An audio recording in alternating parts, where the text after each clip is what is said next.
any requested stipulation for documents you may want to prior to the scheduled trial of on Monday. So hopefully within the day or tomorrow, so that they can already comment on it in open court on Monday. We submit, Your Honor. Your Honor, Any other matter you want to take up, Counsel for Respondent? Your Honor, good afternoon. I confirm receipt of the manifestation with the request for subpoenas ad testificandum for the 4 intended witnesses of the prosecution for next week. I would just like to inquire the order in which the prosecution intends to present these 4 witnesses, specifically who would be their witness on Monday, Tuesday, and Wednesday, just for our guidance. I believe it is in the order stated Pareja, followed by Acosta, followed by Fajarda, and then Ortonio, Your Ortonio. Honor. We confirm, Your Honor. In that order. So the subpoena for Ortonio will be issued only on 18 and 19 for sure, because surely we cannot take him up on the 17th. Thank you for the clarity, Your Honor. Second item is that we also would like to confirm that as of today, in response to the directive of the presiding officer, we have not yet received any request for any potential stipulations or any factual stipulations the prosecution intends to ask from the defense. However, the more important manifestation that I would like to make today, Your Honor, is in relation to a social media post that I happened to see. And this was posted at 11:29 a.m. by one of the private prosecutors, Attorney Amando Virgil Ligutan, posting that a principal or lawyers and law students know by heart misleading questions are not allowed even in cross-examination. Now, this was posted and picked up by Inquirer.net at 11:29 a.m. today.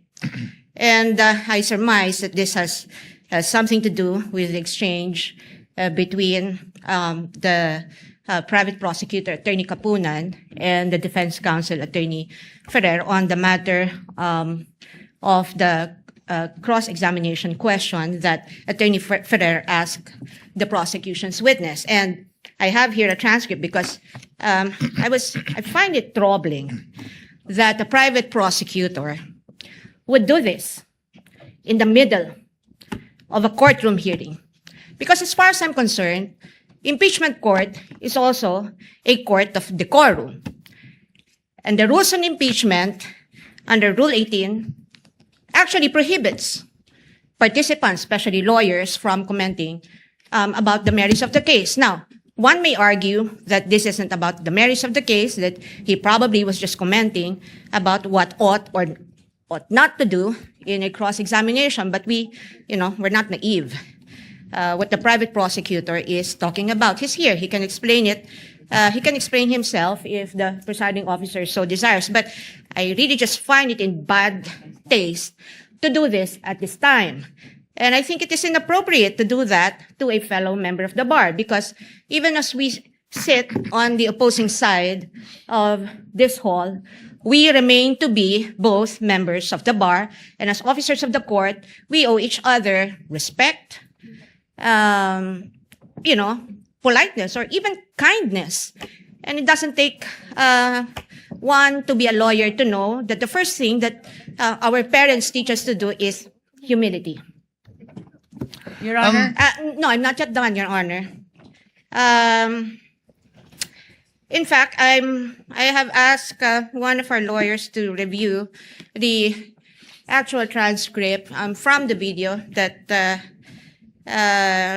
transpired between the prosecutor and Attorney Ferrer, and it would seem that in the heat of the exchange, or in the passionate exchange of the arguments between the prosecutor and Attorney Ferrer was not even actually referring to misleading questions as allowed, as implied in the social media post of Attorney Ligutan. In fact, it's here. The court can confirm this from a replay of the video. Attorney Ferrer, sinabi ho ba yan sa JC na dapat may mahuli?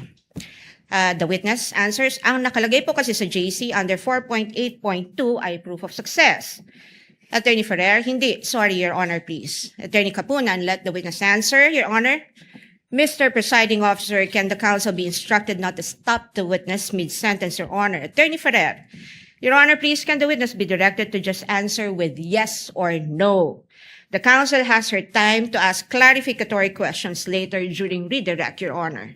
And Attorney Kapunan, not all questions can be answered by yes or no. This is the meat of the contention of the argument between Attorney Kapunan and Attorney Ferrer. Attorney Ferrer responded, I am on cross, Your Honor, please. And the presiding officer said, counsels. Attorney Kapunan responded, never mind if you are on cross, Your Honor.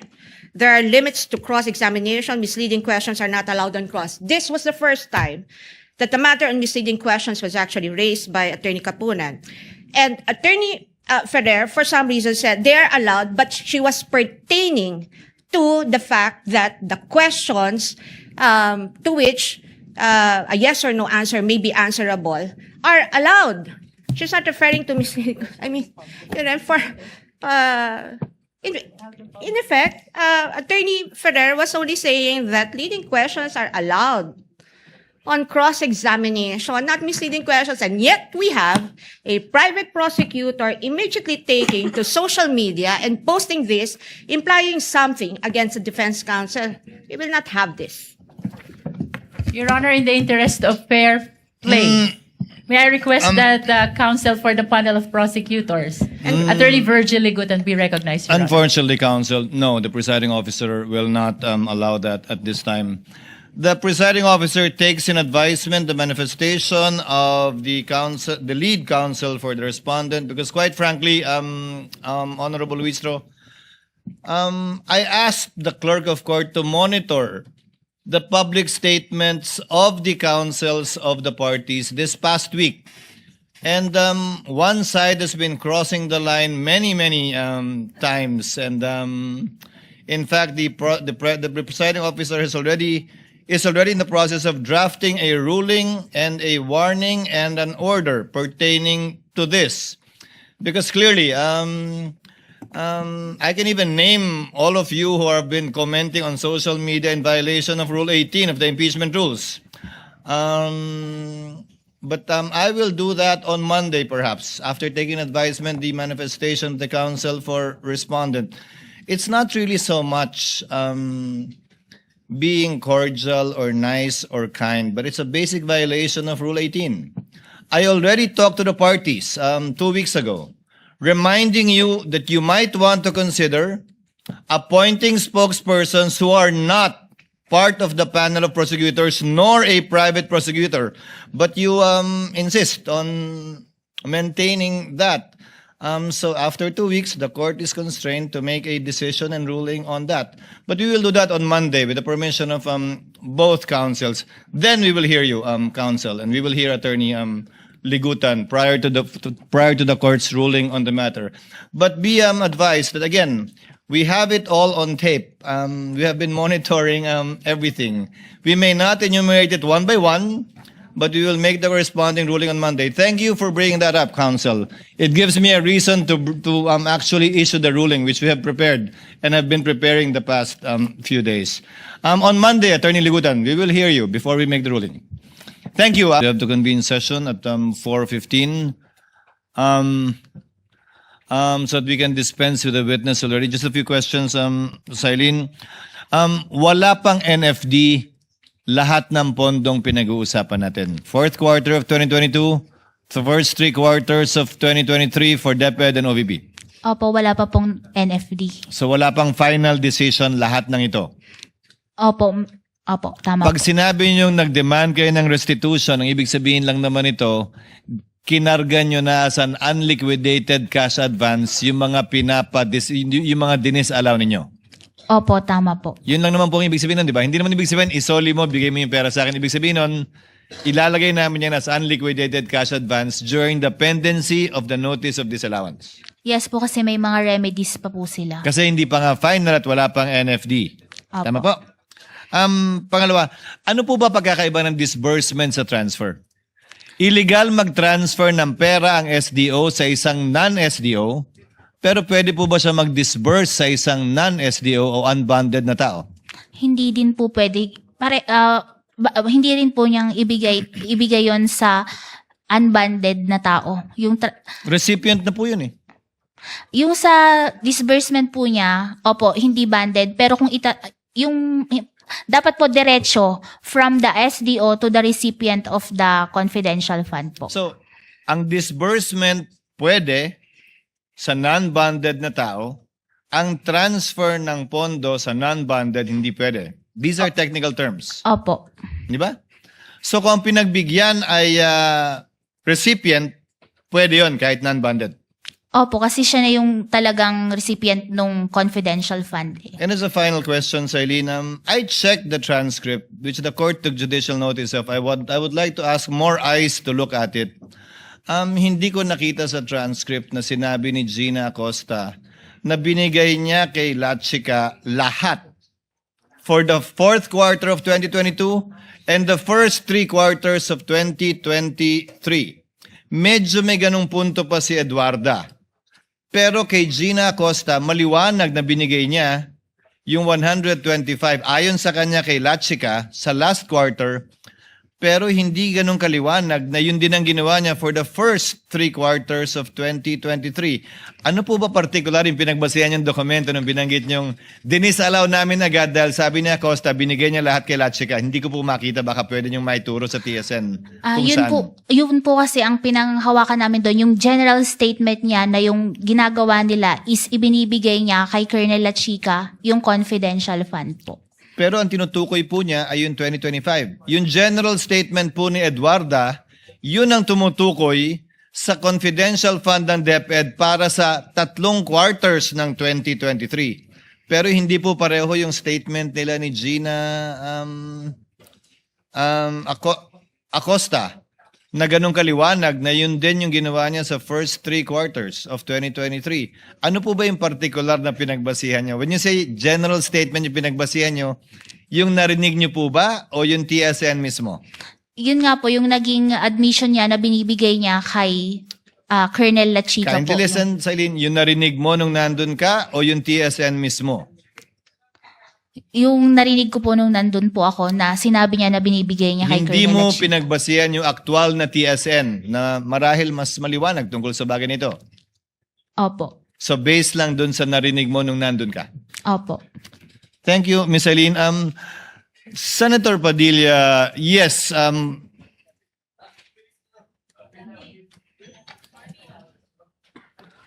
Senator Padilla, yes. Gusto niyo maghati na lang kayo? Senator Padilla for a brief interjection and Senator Marcos for a brief interjection to avail of round 1. Then we call it a day. Senator Lapid, kindly proceed, Senator Padilla, while Senator Lapid is thinking about it. No, please proceed. Kailian, tuloy ko lang. Gusto ko lang sundan kanina, sinabi ko merong 55 alternative na eskwelahan na nagbi-breed ng mga child warriors ang naisara sa Davao Region. Ituloy ko lang, noong August 6, 2024, nagkaroon ng committee hearing ang public order at sinasabi na 102 schools nationwide were identified as recruitment. 11 elementary schools, 34 high schools, 123 college and universities. Doon din sa hearing na yon sinabi na meron 168 track student recruits remain active sa NPA. Ngayon, tanong ko, Kailian, hindi ba responsibilidad din ito ng Vice President at ng DepEd Secretary ang mga estudyante? Yung sa anong tawag dito, sa college po, yung DepEd po kasi is hanggang sa high school. Opo.